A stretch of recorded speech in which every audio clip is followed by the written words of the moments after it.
नमस्कार, मैं गुंजन शर्मा और आप देख रहे हैं एबीसी क्राइम न्यूज। हमारे चैनल की हर ताजा खबर की अपडेट पाने के लिए सब्सक्राइब करें आपका अपना एबीसी क्राइम न्यूज। नमस्कार। जनपद हापुड़ में बसपा सुप्रीमो मायावती के आदेशानुसार 24 दिसंबर को गृह मंत्री अमित शाह के भाषण के खिलाफ बसपा कार्यकर्ताओं ने जमकर विरोध प्रदर्शन किया। जहां भारी संख्या में बसपा कार्यकर्ताओं ने कलेक्ट्रेट पहुंचकर जमकर नारेबाजी की। वहीं प्रदर्शन के दौरान बाबा साहेब के सम्मान में बीएसपी मैदान में जो है नारों से कलेक्ट्रेट पर बसपा कार्यकर्ताओं ने अमित शाह के खिलाफ भारी संख्या में विरोध प्रदर्शन किया। बता दें, हजारों आक्रोशित दलितों ने गृहमंत्री के इस्तीफे की मांग की।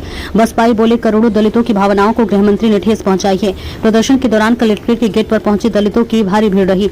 बसपा कार्यालय से पैदल चलकर सभी बसपाई कलेक्ट्रेट गेट पर पहुंचे और इसी के साथ साथ प्रदर्शन करते हुए पहुंचे थे। प्रदर्शन के बाद प्रदर्शनकारियों ने महामहिम राष्ट्रपति के नाम ज्ञापन सौंपा और बहुजन महापुरुष विचार समिति के सदस्यों ने अपने विचार जाहिर किए।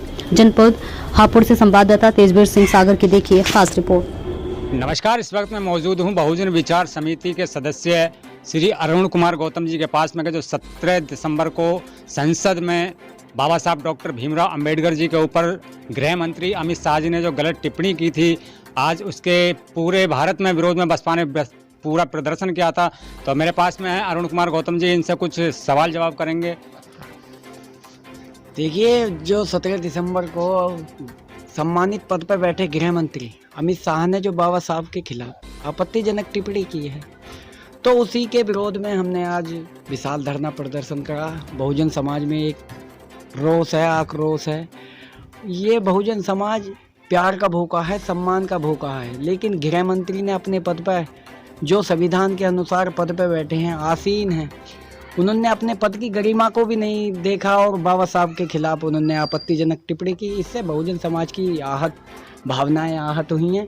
तो उसी के सम्मान में बाबा साहब को सम्मान दिलाने के लिए बहुजन समाज ने एक आक्रोश रैली निकाली है, जिसमें हमने डीएम साहिबा को ज्ञापन दिया है अपना, जिससे कि हम अपनी बाबा साहब की विचारधारा को और बाबा साहब के सम्मान को बचा सकें। सर, जिस तरीके से पूरे भारत में विरोध प्रदर्शन किया जा रहा है, तो क्या आपको लगता है कि अमित शाह माफ़ी मांगेंगे या नहीं मांगेंगे? देखो, हम तो उनके वंशज हैं जिन्होंने 500 महारों ने 28,000 पेशवाओं को हरा दिया। तो झुकने का तो देखो ये है कि अगर हम अपनी सी पे आएंगे तो हम सरकार क्या, हम तो शासन प्रशासन सबको झुकाने का दम रखते हैं। और ये तो एक छोटी सी वो है कि उन्होंने अपने पद की गरिमा भी नहीं रखी और बाबा साहब के खिलाफ आपत्तिजनक टिप्पणी की। अच्छा, अभी हाल ही में एक ताज़ा वीडियो निकल कर आया है कि जो अरविंद केजरीवाल जी का है, वो कह रहे हैं, केवल 13 सेकंड का वीडियो है, उसमें कह रहे हैं कि जो संविधान लिखा है वो किसी ने शराब पीकर ही लिखा हुआ होगा। तो इसके बारे में आप क्या? देखो, अरविंद केजरीवाल जी हैं, उनकी राजनीति अलग है। उनका काम तो सिर्फ बाबा साहब के चित्र को लेकर और संविधान को लेकर वोट मांगने का काम है। उनका बहुजन समाज से कहीं लेना देना नहीं है। अगर आप ये सोचो कि अरविंद केजरीवाल बहुजनों के हितैषी हैं, तो ऐसा नहीं हो सकता, क्योंकि बहुजनों की हितैषी तो सिर्फ एकमात्र पार्टी है, बीएसपी। जो बीएसपी अब इस टाइम बहुजन समाज के कुछ नेताओं ने कमजोर कर रखी है। तो ये अरविंद केजरीवाल को बहुजनों का नेता नहीं मान सकते, क्योंकि वो उसकी विचारधारा है ही नहीं। क्योंकि वो बाबा साहब के नाम पर सिर्फ वोट ले सकता है, और बाबा साहब की बात करने वाला हर कोई बाबा साहब की बात करने वाला बाबा साहब का हितैषी नहीं हो सकता, बहुजन समाज का हितैषी नहीं हो सकता। एक तरफ प्रधानमंत्री नरेंद्र मोदी जी बाबा साहब के आगे नतमस्तक करते हैं, सीएम योगी आदित्यनाथ नतमस्तक करते हैं, लेकिन जो गृह मंत्री हैं वो ऐसी गलत टिप्पणी कर रहे हैं। तो आखिर इसका रीजन क्या है? किस बेस पे ऐसी गलत टिप्पणी करी है? देखिए, जब झुकने की बात आती है, संविधान के सामने झुकते हैं और बाबा साहब की प्रतिमा के सामने झुकते हैं। ये तो उनका एक वोट लेने का नैरेटिव है, मतलब वोट लेने का एक तरीका है उनका कि बहुजन समाज को अपनी ओर आकर्षित करना। लेकिन बहुजन समाज को भी समझना पड़ेगा कि हमारे बाबा साहब की विचारधारा, हमारे महापुरुषों की विचारधारा को बचाने का कौन काम कर रहा है, कौन सी पार्टी काम कर रही है। इंडिया गठबंधन ने लोकसभा चुनाव में ऐसे ही तो किया था। उन्होंने बाबा साहब का चित्र लेकर और संविधान हाथ में लेकर पूरे समाज को बरगलाने का काम किया, और जिसमें वो सफल हुए, क्योंकि उन्होंने 90% वोट बहुजन समाज का गया।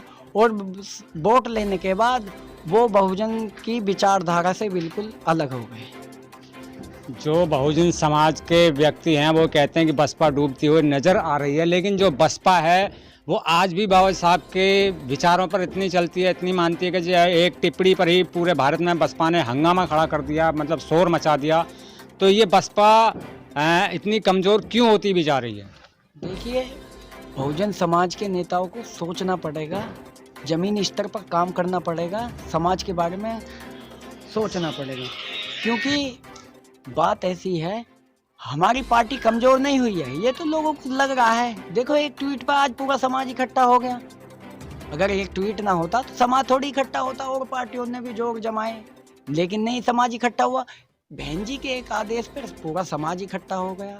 पूरा समाज इकट्ठा होने के बाद सड़कों पर नीला ही नीला संविधान हाथ में लेके, बाबा साहब के चित्र को हाथ में लेकर, और चारों तरफ बसपा के झंडे, नीले झंडे और गौतम बुद्ध वाले, पंचशील वाले झंडे। तो ऐसा नहीं है कि पार्टी कमज़ोर हो गई, ये तो लोगों को लग रहा है कि हाँ भाई पार्टी को कमज़ोर कर दिया गया है। ऐसा कुछ नहीं है, पार्टी अब भी पहले जैसी थी। पार्टी का कमज़ोर होने का कारण कुछ नहीं है। अरुण जी, मेरा आपसे एक लास्ट सवाल है कि जो आने वाला 2025 का चुनाव है, इस टिप्पणी से भाजपा सरकार पर क्या फर्क पड़ने वाला है?